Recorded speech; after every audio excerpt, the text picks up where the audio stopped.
looking at recommendations, I've compiled a list of recommendations that I think would be useful for Richie, that I would like to see carried forward from year to year. So while the list is fairly short, I think these are the most important ones that we want to make sure are in place for him each year, in order to help him be as successful as possible. The first recommendation I actually have is that, with your permission, of course, we consider Richie for a complete psych ed assessment through the school psychologist. And this might help to identify some of the areas of specific strength and weakness that he has, and help better guide us in the strategies and approaches that might be most effective for him. This may not happen this year, and one of the things we'll have to look at is when the best time might be for him to have this done. I don't want to give him a lot of assessment that he's going to struggle with that will be discouraging for him. He's done a fair amount for me now, and so I think he needs a little bit of a break from that. But if you are willing, this is something I will bring up with the school psychologist, and we will see about when there might be time. I can't promise anything this school year, but he certainly will be on our list as we're looking at a possible availability.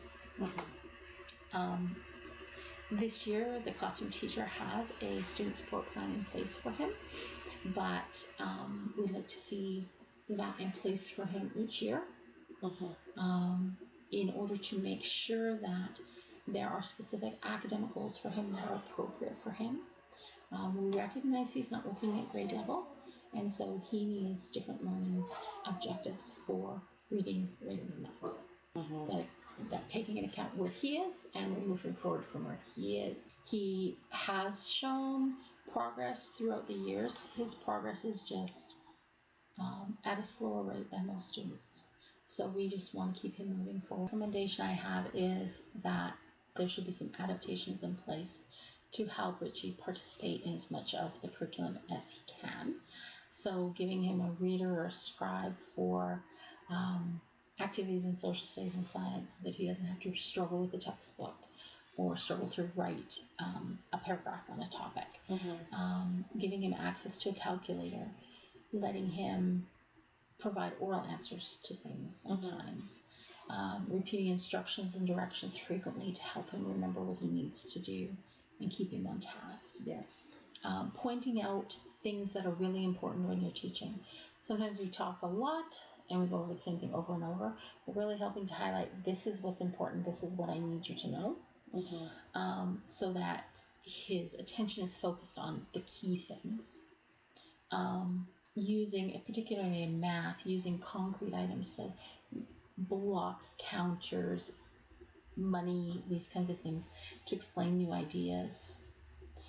Looking at different activities, sometimes alternative activities that wouldn't be as challenging for him, but would allow him to show what he knows. So if everyone else is doing a writing activity, maybe he could draw a series of pictures that show the steps in a science experiment rather than having to write them out. Or doing a diorama or something when everyone else is writing a script for a play. These kinds of things will make it easier, but he's still showing that he understands the basic concepts. Giving him more time to write tests and quizzes. When giving a lot of information verbally, associating that with pictures or other visual information to help him focus and remember and attach that meaningfully to something.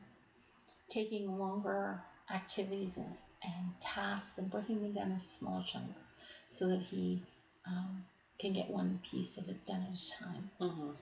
And then, where possible, using videos and other oral or pictures to reduce reading demands. So if instead of having to read a book on an animal he's researching, if he can watch a video on it instead, he might get the same information. He just hasn't had to read through all the reading. Right. And so those are some adaptations I think that are possible in classrooms. I noticed as well a lot of anxiety, and you talked about that as well, especially when facing tasks that he has to do independently or things that are new to him.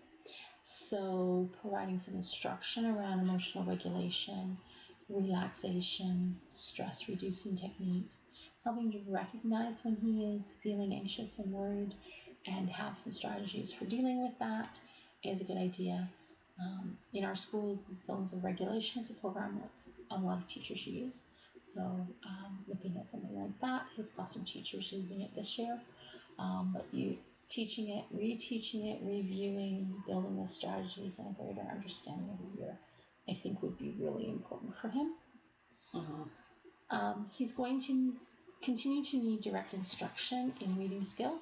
So given that he has some difficulties with the phonological awareness piece, continued instruction in rhyming and syllabication, so breaking words down into their smaller chunks, right, so they can start hearing those for spelling in particular. Understanding patterns in words,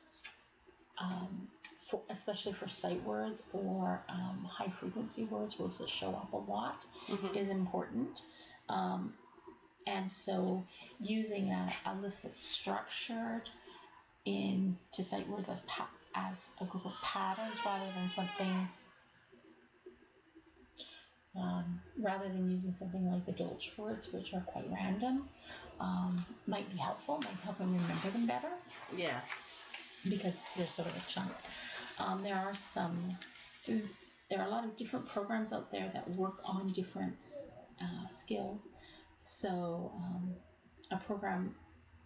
one of the programs that we have at the school is called the Seeing Stars program, and this works on developing visual memory for spelling and for reading. So it's looking at the patterns in words. Given the lack of progress that he's had, Richie would probably benefit from a multisensory approach to reading, and that might mean pulling strategies from a variety of programs. Perhaps Yorton Gillingham, Lindenwood Lips, which looks at what does your mouth do to form sounds, and then how do you track those sounds. Okay. Regular daily reading of material that's at his level, and there's several programs that I'm aware of, and there may certainly be many more. Precision reading, Read Naturally, Read Live are all programs that work on fluency skills, and really looking at developing rapid sight word recognition, and help to make sure that every day when he's reading, he is reading and he's practicing reading. Direct instruction in spelling is another recommendation that I have. I know in the classroom his teacher has been working on this, using word family and word pattern spelling lists, extending the pattern to include words that weren't part of the spelling list that week but which belong to the family is a good way to extend his knowledge. Daily regular spelling activities that look at word meaning as well as explore that pattern are important and are shown through research to be quite effective. Instruction in spelling will also help with word recognition and reading. Yes. Given his difficulties in math, I'm not seeing that he's going to be able to successfully participate in all of the curricular areas that are covered as he moves to intermediate. And so I'm recommending a functional math program for him, looking at basic calculation, looking at money, measurement, time, those kinds of things. They're very important for practical daily living. Right. And he struggles with those areas right now. As much as possible, I'd like to see him as part of the class and exposed to things, but he's going to need to work to understand the concept rather than focus on the skill all of the time. So if we can give him a multiplication chart or a calculator or math manipulatives to show his understanding, this will be helpful and should help reduce some of the anxiety as well. Okay. The other recommendation, the last one I have, is for him to participate in activities that will strengthen his fine motor skills. So tracing and drawing and copying are fine motor tasks which give him an opportunity to practice in a different form other than printing all the time. Working on increasing his shoulder and hand strength, as well as his core, so trunk muscles, is another way to increase his ability to control a pencil. Okay. Things like swimming, and I know he has said he likes to swim. He does. Bike riding, these are good ways to build those core muscles. Building wooden models, working with plasticine, coloring, painting, cutting. Lots of opportunities to do crafts, and those kinds of things are helpful to, as they'll give him an opportunity to practice skills in a fun way that is age appropriate. Okay. Do you have any questions, any concerns? I don't know. Do you think it? Are you surprised by the results? Not really. I know he's been struggling since basically he started kindergarten. So, yeah, and I know he's really struggles with math. Yeah, and I could see that in the activities that we did. I'm going to send this home with you. Feel free to go over it. If you have any questions or any concerns, let me know. Let the classroom teacher know. We're more than happy to sit down and talk with you if you have other insight into things that you think might work for him. Okay. We can certainly talk about what else we might do to support him here at school. My biggest concern about those recommendations is that it be doable for a classroom teacher. Right. I don't want to overwhelm people with too much either. I want to make sure that the things that we have in place are effective and that we can keep them going. And so one of the reasons for the written report is now this will be on file, and each year classroom teachers can see it and go, yeah, okay, this is what I need to do, and we can get things in place as quickly as possible for him to achieve. Okay? Sounds good. All right, well, thank you so much for coming in and sitting with me. And again, if you have any questions or concerns, please let me know. I will. Thank you. Thank you. Have a great rest of your day. You too.